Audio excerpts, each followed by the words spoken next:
Hello दोस्तों, तो आज मैं एक्सप्लेन करने वाला हूँ ट्रू ब्यूटी एनिमे का सेकेंड एपिसोड। अगर किसी ने पहला एपिसोड नहीं देखा है तो पहले चैनल पे जाके वो देख लो। तो शुरू करते हैं। इस एपिसोड के शुरुआत में हमें पहले का सीन दिखाया जाता है जब जुग्योंग को बुली किया जा रहा था। तो एक दिन वो बुली होने के बाद स्कूल से रोते हुए जा रही होती है और सोचती है कि अब मैं दोबारा स्कूल कभी नहीं आऊंगी, और एक ब्रिज पर आकर चिल्लाती है कि मेरे साथ ही क्यों, मैंने किसी का क्या बिगाड़ा है। वहां पर बैठा एक लड़का कहता है कि अगर तुम्हें चिल्लाना है तो कहीं और जाकर चिल्लाओ, मुझे अकेला और इस जगह को शांत रहने दो। तब वो गुस्से में कहती है कि ये हान रिवर तुम्हारे अकेले का नहीं है। हाँ, माना कि मैं बुरी दिखती हूँ तो इसका मतलब ये नहीं है कि मैं यहाँ नहीं आ सकती। तब वो लड़का उसके पास आने लगता है और जुग्योंग डरते हुए उससे पीछे जाने लगती है और ब्रिज से गिरने ही वाली होती है। तभी वो लड़का उसका हाथ पकड़ के खींच लेता है। तब हमें पता चलता है कि वो लड़का कोई और नहीं बल्कि सुहू होता है और कहता है तुम्हें मरना है तो कहीं और जाके मरो, लेकिन मेरे सामने नहीं। जुग्योंग उसकी बातें सुन के वहां से भाग जाती है। फिर कहानी प्रेजेंट में आती है। जुग्योंग और सुहू बस स्टैंड पर होते हैं। जब वो कहता है कि वो बुक स्टोर वाली लड़की तुम ही हो ना, तब जुग्योंग उससे कहती है नहीं तो ये ईयरपोड मेरा नहीं है, और इस टाइप के ईयरपोड बहुत लोग यूज करते हैं। तब सुहू उसके कान से दूसरा ईयरपोड निकाल के खुद लगा लेता है और कहता है इसमें तो सेम हैवी मेटल्स के सॉन्ग प्ले हो रहे हैं और देखने में भी ये कोई नॉर्मल ईयरपोड्स नहीं है, इसे कस्टमाइज करवाया गया है। फिर वो कहती है कि हाँ तो क्या हुआ, बहुत लोग हैवी मेटल सुनते हैं और तुम वो बुक स्टोर वाली को देखो और मुझे देखो, तुम्हें हमारी शक्ल अलग नहीं लगती। तो सुहू कहता है तो तुम्हें पता है कि वो कैसी दिखती है, और एक्टिंग क्लब में होने की वजह से मैं तुम्हें इतना तो बता ही सकता हूँ कि तुम्हारी एक्टिंग स्किल बहुत ही बेकार है। जुग्योंग इतना सब सुनने के बाद कहती है ये सब सच नहीं हो सकता, और बस में जाकर बैठ जाती है और वो सोचती है कि इस बार तुम्हें बहुत बुरी फंसी। फिर घर आने के बाद रोते हुए सोचती है कि अब जाकर तो मैंने अपना स्कूल लाइफ एंजॉय करना शुरू ही किया था, लेकिन सुहू को मेरा असली चेहरा दिख गया। अब तो सब खत्म ही मानो, अब ये लोग मुझे बुली करेंगे और मेरे दोस्त मुझे छोड़ के चले जाएंगे। नहीं, मैं ऐसा नहीं होने दूंगी, मुझे कुछ तो करना ही पड़ेगा। और फिर वो सुहू को मिलने के लिए मैसेज करती है। वो उसे बताती है कि अगर उसके बारे में किसी को बताया तो फिर लोग उससे दूर हो जाएंगे और वो वापस से कभी भी स्कूल नहीं आ पाएगी। तो क्या तुम इसे सीक्रेट रख सकते हो? इसके बदले में जो तुम चाहो मैं वो सब करने को तैयार हूँ। सुहू उसकी बात मान लेता है और उससे बहुत काम करवाने लगता है। उसी के बीच वो उससे जूस मंगवाता है और जब वो लेकर आती है तो उसे देखकर वो कहता है मुझे ये नहीं पसंद, दूसरा लेकर आओ, और वो गुस्से से दूसरा लेके आती है। तब सुहू उसे पहला जूस दे देता है कि तुम्हारे लिए है। जुग्योंग और सुहू को इतने क्लोज देखने के बाद कुछ लोग बात कर रहे होते हैं कि ये दोनों साथ में कितने अच्छे लगते हैं, और जुग्योंग के दोस्त भी उससे पूछते हैं कि तुम दोनों के बीच कुछ चल रहा है क्या? वैसे तो वो साइकोपैथ है, बट अगर तुम्हें पसंद है तो हम क्या ही कर सकते हैं। तब वो सोचती है कि अगर मैं स्कूल में अफवाह फैला दूं कि सुहू मुझे परेशान कर रहा है, तब तो वो डर के मुझसे दूर भाग जाएगा और तब शायद वो मुझसे काम भी ना करवाए। वो ये सब सोच रही होती है कि तभी उसके दोस्त कह रहे होते हैं अगर इतना हैंडसम लड़का साइकोपैथ भी हो तो भी मैं उसके साथ रहना चाहूंगी। फिर जब स्कूल की छुट्टी हो जाती है और वो घर जा रहे होते हैं, तब सुहू उसे मैसेज करता है कि एक्टिंग डिपार्टमेंट के स्टूडियो में आओ। जब वो वहां जाती है तब सुहू उसे कैमरा देकर कहता है मुझे असाइनमेंट पूरा करना है तो तुम ये वीडियो अच्छे से शूट करना। फिर वो अपना डायलॉग बोलना शुरू कर देता है। वो कहता है कि मैं तुम्हें पसंद करता हूँ तो तुम्हें दूसरों के लिए अपनी इनसिक्योरिटीज को बढ़ाने की क्या जरूरत है? तुम जैसी हो परफेक्ट हो। क्या तुम्हें खुश रहने का कोई हक नहीं है? अगर तुम कहो कि तुम आउटसाइडर हो या कोई एलियन हो, ये सब जानने के बाद भी तुम मुझे पसंद हो, तो प्लीज मेरी बात का भरोसा करो, मैं तुम्हें बहुत प्यार करता हूँ। तब जुग्योंग कहती है कि ये कैमरा के सामने कितना स्वीट है, काश ये रियल लाइफ में भी ऐसा ही रहता। सुहू उसकी ये बातें सुन लेता है और कहता है कि तुमने अभी जो बोला उसे तो रिकॉर्ड नहीं कर लिया ना, तुमने मेरा मूड खराब कर दिया, अब रिकॉर्ड करने का मन ही नहीं है। तो जुग्योंग कहती है इसका मतलब अब मैं जा सकती हूँ? तो सुहू कहता है कि नहीं, हम कहीं और चलेंगे। फिर वो मूवी देखने के लिए आ जाते हैं और मूवी देखने के बाद जब जुग्योंग अपने घर पर होती है तो वो उसके बारे में सोच रही होती है कि ये इतना बुरा भी नहीं है। तभी उसका भाई वहां आ जाता है और और कहता है कि मुझे बर्गर ला के दो, और जुग्योंग मना कर देती है। तब वो उसे फोटो दिखाकर कहता है कि तुम चाहती हो कि मैं इसे अपलोड कर दूं। फिर वो बर्गर लेने आ जाती है, लेकिन वहाँ पर उसे उसके पुराने स्कूल के क्लासमेट्स मिल जाते हैं और वहीं बुली करने लगते हैं। तब वो वहाँ से रोते हुए भाग जाती है और सोचती है कि उनमें और सुहो में कोई अंतर नहीं है, दोनों उससे अपना काम करवाते थे और अपने मन की ही करते थे। तब उसे सुहो का कॉल आता है कि तुम मेरे टेस्ट का रिप्लाई क्यों नहीं दे रही। तो वो उसे सुनाने लगती है, तुम भी वो जैसे ही हो, बस अपना मतलब निकालते रहते हो, तुम्हें शर्म नहीं आती किसी को इतना परेशान करते हुए, मैं तुम लोगों के लिए सिर्फ एक खिलौना हूं ना। और ये सब बोल के वो कॉल कट कर देती है। लेकिन यहाँ पर तो सुहो उसे मांगा के नए वॉल्यूम देने के लिए बुला रहा होता है। तभी जुग्योंग को पता चलता है कि उसका पर्स उसके पास नहीं है और वो दौड़ के वापस शॉप पर जाती है। लेकिन तब तक उसका पर्स उसके पुराने स्कूल वाले क्लासमेट्स को मिल चुका होता है। वो सब सोच रहे होते हैं ये किसका होगा। तभी जुग्योंग वहाँ पहुंच जाती है और कहती है कि ये मेरा है। तो वो उसे कहते हैं कि कुछ भी, हमें नहीं लगता कि ये तुम्हारा है। और वो उस पर्स को खोल के स्कूल आईडी को चेक करने का कहते हैं कि आखिर देख ही लेते हैं कि किसका पर्स है। तभी जुग्योंग सोचती है कि इसमें तो मेरी नए स्कूल की ब्यूटी फेस वाली आईडी है। वो उस लड़के से कहती है कि ये सच में मेरा है और वहाँ से लेकर भाग जाती है। फिर अगले दिन जब वो स्कूल जाती है तब उसे उसकी दोस्त बताती है कि जितने भी कॉन्टेस्टेंट हैं उनमें से सबसे ज्यादा लाइक तुम्हें ही मिले हैं। जुग्योंग कहती है कि मैं सोच रही हूँ कि मैं पार्टिसिपेट ना करूँ। तब उसकी दोस्त उसे कहती है ये कैसी बात कर रही हो, तुम भूल गई हम एक मिशन पर है। मिशन यंगेस्ट गर्ल जिसने पहले ही सेमेस्टर में ब्यूटी कॉन्टेस्ट को जीत लिया। ये सिर्फ तुम्हारी बात नहीं है, ये पूरे आर्ट डिपार्टमेंट के लिए प्राउड की बात है। और जब वो क्लास की तरफ जा रहे होते हैं तभी सुहू और सोजुन एक दूसरे को गुस्से से देख रहे होते हैं। तब सोजुन कहता है कि जब मैंने सुना कोई नया स्टूडेंट है तो मुझे नहीं लगा कि वो तू होगा।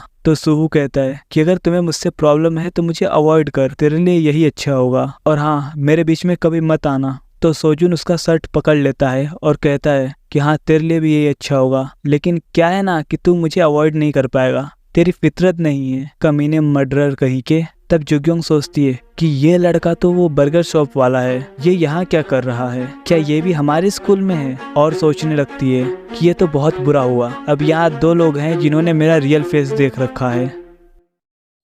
तो हम इस एपिसोड के एंडिंग पर आ चुके हैं। अगर तुम्हें ये सीरीज अच्छी लग रही हो तो लाइक जरूर करना। फिर मिलते हैं किसी नए वीडियो में, तब तक के लिए बाय, सायोनारा।